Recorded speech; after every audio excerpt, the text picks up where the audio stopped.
সাইফাতুলকে ভালো জায়গা দেওয়া হয়েছে। অবশেষে আমি গাড়ি থেকে গেট পৌঁছে গেলাম। আমার দুই পাশে আমার বন্ধু এবং সামনে পিছনে পুলিশ। আমি স্টেজে উঠলাম, উঠে বলা শুরু করলাম, আসসালামু আলাইকুম, আশা করি আপনারা ভালো আছেন। আপনারা আমাকে অনেকেই দেখতে চেয়েছেন, কিন্তু সুযোগ হয়ে ওঠেনি। আরেকটি কথা, আমি আর এখানে থাকবো না। আমি নতুন কাউকে দিব আমার এক দায়িত্ব। আমি কিন্তু অনেক খারাপ মানুষ, আমি অনেক খুন করেছি। আপনারা কি আমাকে ভালোবেসে দেখতে এসেছেন, না খুনি করি দেখতে এসেছেন? ভালোবাসি বলে দেখতে এসেছি। আপনি সব সময় ভালো করেছেন, কোনোদিন গরিব মানুষের এবং ক্ষতিগ্রস্ত মানুষকে সাহায্য না করে ফিরিয়ে দেননি। এরই মধ্যে একটা ছেলে বলে উঠল, ভাই, মাস্ক খুলে ফেলেন, তোর সহ্য হচ্ছে না।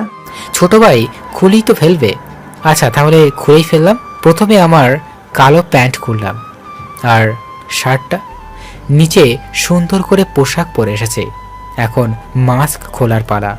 মাস্কটি তুলি আবার একটু নিচে নামাই, অবশেষে খুলেই ফেললাম। আমাকে দেখে সবারই রিয়াকশন হা হয়ে গেছে। আমাকে দেখে সাইফাতুল তো আরো অবাক। সাইফাতুল ভাবতেছে, যাকে দোকানদার বলে ডাকতাম সেই হলো মাফিয়া কিং, আর আমি মাফিয়ার সামনে মাফিয়া কুইন বলে ডাকতাম। সবাইকে